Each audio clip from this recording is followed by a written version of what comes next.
Assalamualaikum warahmatullahi wabarakatuh. Bismillahirrahmanirrahim. Yang terhormat Bapak Presiden Republik Indonesia beserta Ibu Negara Hajah Iriana Joko Widodo. Yang kami hormati Bapak Wakil Presiden Republik Indonesia beserta Ibu Hajah Wuri Ma'ruf Amin.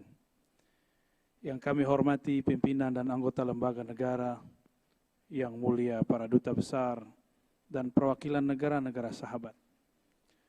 Yang kami hormati para menteri Kabinet Indonesia Maju, yang kami hormati para alim ulama, hadirin hadirat yang berbahagia. Alhamdulillahirabbil alamin alladzi bi'izzatihi wa jalalihi asra abdahu layla. Asyhadu an la ilaha illallah wa asyhadu anna Muhammadan abduhu wa rasuluh. Allahumma salli wa sallim wa barik ala nabiyyina Muhammad. Segala puji milik Allah Subhanahu wa taala.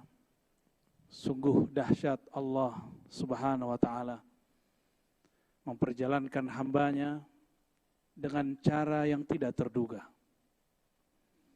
Itulah hadiahnya kepada sang kekasih baginda Nabi Muhammad sallallahu alaihi wasallam. Di saat sang Rasul berduka, pamannya wafat, istrinya meninggal, dan ia pun diusir ketika hendak hijrah ke kampung Taif. Diusirnya bukan dengan kalam-kalam verbal, tidak seperti diviralkan zaman sekarang. Dulu langsung secara fisik. Seperti yang kita sudah maklum, baginda Rasul sallallahu alaihi wasallam diusir dengan cara dilempar dengan kotoran-kotoran binatang. Dengan kerikil-kerikil yang tajam. Sembari sumpah serapah mereka katakan majnun, orang gila.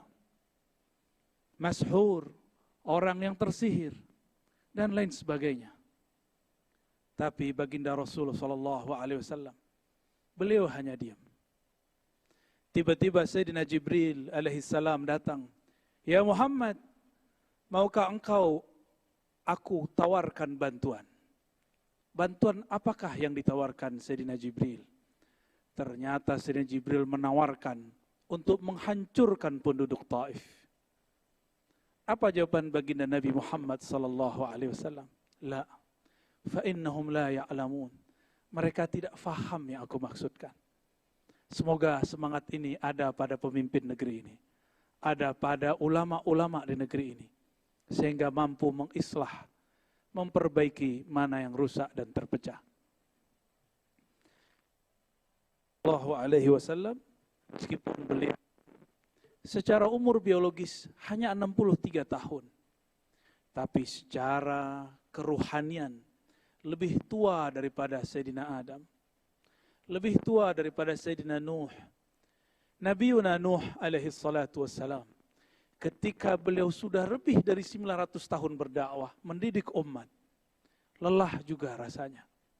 Akhirnya beliau mengatakan, ya Allah, jika engkau membiarkan generasi mereka hidup, maka generasi setelahnya akan lebih kufur dari kelompok ini, dari generasi ini. Maka hancurkan saja ya Allah.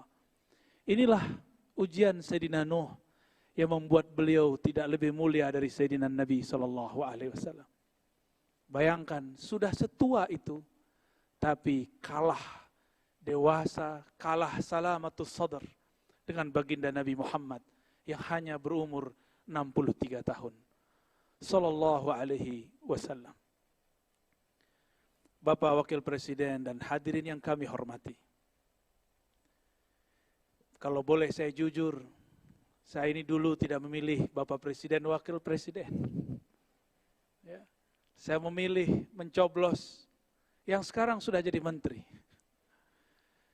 Ketika berita di mana-mana menyebutkan yang saya coblos mau jadi menteri, dalam hati merenung dalam, antara kesal tapi juga bertanya-tanya.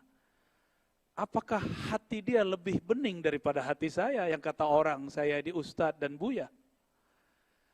Apakah hati dia lebih salamah, lebih terbebas dari dendam dan kesal daripada saya yang katanya memimpin tarekat dan zikir? Ternyata disitulah jawabannya. Nabi SAW berdoa, Allahumma inni as'aluka salamatas sadr. Ya Allah, aku memohon kepadamu salamah, terbebasnya kebencian-kebencian dan dendam, kekesalan dari dalam dada. Ditambah lagi di semua kitab-kitab Ahlus Sunnah yang menjadi panutan mayoritas umat Islam di Indonesia. Di situ ada kalimat kewajiban mendoakan para pemimpin. Wa in jara, meskipun dikabarkan dia zalim, meskipun dikabarkan tidak disukai, maka wajib mendoakannya. Ditambah lagi Imam Sya'rani mengatakan dalam kitab Al-Bahrul Mawrud, ma ra'aitu ahadan minas sufiyah anqara alal umara illa qalilan. Aku tidak melihat ulama-ulama ahli qalbu, ahli ma'rifat, yang biasa kita kenal dengan sufi, bertarekat, kecuali mereka sedikit sekali ingkar kepada ulama dan umara. Justru mereka mendoakannya dari dalam hatinya, dalam khalwatnya, dalam kesendiriannya. Karena yang dia fikirkan adalah masalihul ummah, kemaslahatan umat, bukan emosi berpolitik semata. Semoga pemimpin-pemimpin negeri ini diberikan salamatus sadar. Terima kasih sudah merawat negeri ini. Semoga Allah membersamai pemimpin kita, ulama-ulama kita. Amin ya rabbal alamin. Bapak Wakil Presiden dan hadirin yang kami hormati, kisah Isra Mi'raj sudah banyak diceritakan. Tapi karena memori manusia pendek, apa salahnya kita mengulang sedikit. Namun kami mengambil menarik jauh-jauh ke masa sebelum Nabi Yuna Adam dicipta. Dulu sebelum bangsa Adam, Bani Adam dicipta, sudah ada satu klan yang disebut klan api, Banul Jan. Kelompok Banul Jan ini sebagaimana disebutkan dalam Al-Bidayah wa Nihayah Imam Ibnu Katsir, adalah kelompok yang merusak di muka bumi. Akhirnya Allah mengkiamatkan kiamat pertama untuk mereka dengan menurunkan meteor, menghabisi mereka. Bangsa api dihabisi dengan batu api. Jadi cerita ini bukanlah dongengan Darwin, cuma sayangnya Darwin agak cocok logi. Tapi di saat itu terjadi, Allah berkalam kepada Sayyidina Jibril. Ya Jibril, itu ada putranya Raja Jan. Ambillah dia, didiklah dia, ajak dia mi'raj ke langit-langitku. Sampai Allah kemudian izinkan dia mempelajari semua zikir-zikir malaikat-malaikat di langit, alam malakut, alam jabarut, bahkan sampai kepada alam surga. Maka tiada dari makhluk apapun di muka bumi dan di langit, bahkan di surga, yang zikirnya lebih banyak daripada anak yang bernama Ahyas, yang kemudian diberikan nama malaikat Azazil. Dia bukanlah malaikat, tapi sepangkat, sederjat dengan malaikat Azazil. Azazil ini pun bersuluk, berkhalwat, latihan kerohanian 18.000 tahun sebagaimana disebutkan oleh Imam At-Tabari. Tapi ujian mulai diberikan. Sebanyak apa pemberian, sebanyak itu jua ujian. Sekarang ahli zikir diuji. Sekarang yang suka bertakbir diuji. Sekarang yang suka bertahmid diuji. Azazil namanya. Disuruh ia sujud kepada orang yang dicipta dari tanah yang diinjak-injak. Selama ini Azazil alias Ahyas yang kemudian bernama Iblis, dia menginjak-injak tanah, harus sujud kepada Adam yang tercipta dari tanah. Inilah ujian pertama bagi Azazil. Apa kata dia? Asjud liman khalaqta min tin. Apakah aku sujud? Apakah pantas bagiku sujud kepada orang makhluk yang kau cipta dari api? sedangkan aku tercipta daripada, yang engkau ciptakan dari tanah, sedangkan aku tercipta daripada api. Azazil mulai rasis. Azazil mulai mempermasalahkan suku. Saya suku api, saya lebih mulia daripada suku tanah. Hati-hati, kadang-kadang orang beragama sudah soleh, sudah lama baca kitab, sudah lama berzikir. Seperti Azazil, 18.000 bersuluk di alam Jabarut, alam Malakut sampai ke surga sana. Tapi ternyata dia terjebak dan mengatakan, aku seorang Adam. Lebih baik dari zikirnya. Bahkan lebih baik daripada semuanya. Ternyata ketika kita urai, dan ini jarang diurai oleh ahli tafsir. Ketika Allah menawarkan, mengabarkan, inni ja'ilun fil ardi khalifah. Aku akan menciptakan, menjadikan seorang khalifah di muka bumi. Ternyata ada dua kelompok malaikat yang berkomentar. Ini dipisah dengan lafaz waw. Yang pertama mengatakan, ya Rabb, apakah engkau mencipta perusak dan pembunuh di muka bumi? Inilah malaikat-malaikat cahaya. Lain dengan malaikat api.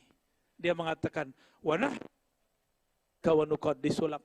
Kami zikirnya lebih banyak. Yang berbicara ini adalah Azazil. Yang saat itu dengan malaikat-malaikat. Bapak Wakil Presiden, hadirin yang kami hormati. Barangkali inilah ujian umat Islam di negeri ini. Tidak ada negeri dimanapun umat Islamnya lebih banyak dari negeri ini. Maka negeri ini pun paling soleh. Paling banyak baca yasinnya. Paling banyak baca tahlilnya. Jika diuji dengan kalam-kalam yang tidak berkenan, apakah akan nanti mengatakan hal yang sama dengan Azazil dahulu kala? Inilah pendek ceritanya, akhirnya Azazil diusir. Diusir dari surga, dan Allah mengatakan, apakah kamu minal alin? Apakah kamu bangsa yang sangat tinggi? Dengan itulah bergantilah Azazil dari nama mulia Azazil sebagai khazinul jannah, penjaga surga, menjadi iblis yang dijauhkan dari jalan kebenaran. Lain ceritanya dengan Nabi Muhammad SAW. Beliau sebelum diangkat ke langit, dimasukkan ke surganya, Allah membersihkan jantungnya, dadanya 2 kali. Tidak ada ini dalam sejarah Azazil. Allah bersihkan kolbu Nabi ketika dia berumur 7 tahun. Allah bersihkan kembali ketika hendak naik pada malam itu, malam 27 Rajab. Barangkali inilah saatnya kita mengambil pelajaran. Inilah perbedaan abadi antara mi'raj ruhaninya iblis dengan mi'raj ruhaninya Nabiullah Muhammad sallallahu alaihi wasallam. Apakah itu? Azazil spiritualnya dinaikkan tapi belum dibersihkan jiwanya. Sedangkan Nabiuna Muhammad sallallahu alaihi wasallam sebelum dinaikkan, nafsiyahnya, keegoannya dibersihkan. Maka bertambah pengalamannya, bertambah kekayaan rohaninya, tidak bertambah sombongnya. Maka jika hendak memajukan negeri ini, jika hendak ingin meningkatkan negeri ini, mari kita bersihkan kolbu ini dari semua kebencian. Mulai malam ini, tidurlah dalam cinta, cinta Allah Subhanahu wa ta'ala. Bukankah Allah sering menyindir kita dengan bismillahnya, bismillahirrahmanirrahim. Kalau orang dulu menyebut, kok Allah cerewet sekali, kok diulang-ulang kata Rahman dan kata Rahim. Tiada lain, tiada bukan, supaya kita mengambil pelajaran dari sana. Inilah yang dikatakan oleh Nabi SAW sebagai hadis penutup yang kami baca pada malam ini. Diriwayatkan oleh Imam Al-Hakim At-Tirmidzi. Apa kata Nabi SAW? Inna lillahi, sesungguhnya Allah memiliki 100 lebih, wa 17, yaitu 117 khuluqan, akhlak atau adab. Ambillah satu saja, dakhaltul jannah, maka engkau akan masuk surga. Maka makhluk-makhluk surgawi yang ada di muka bumi, mereka yang meniru sifat rahmaniyah Allah, sifat rahimiyah Allah. Sedangkan makhluk tubuhnya manusia, di dalamnya adalah iblis, penuh kebencian, penuh kesombongan, walaupun berjubahkan jubah alim ulama, walaupun dia berpakaian pakaian orang soleh, tapi jika di hatinya ada perasaan, ana khairum minhu, aku lebih suci, aku lebih baik, aku lebih berhak, maka hati-hati, itulah syayatinul insi, itulah syaitannya manusia. Semoga negeri ini, umaranya, ulamanya, orang-orang yang bertugas di negeri ini, dan rakyatnya, Allah bersihkan kolbunya dari kebencian-kebencian dan kesombongan. Semoga Allah memberikan nur mi'rajnya kepada kita semua. Semoga Allah merahmati kami yang berbicara dan kita yang hadir mendengarkan. Wa sallallahu ala sayyidil mursalin, Sayyidina Ahmad, Sayyidina Muhammad, wa ala alihi wal mahdi khalifatihi wa sallim. Assalamualaikum warahmatullahi wabarakatuh.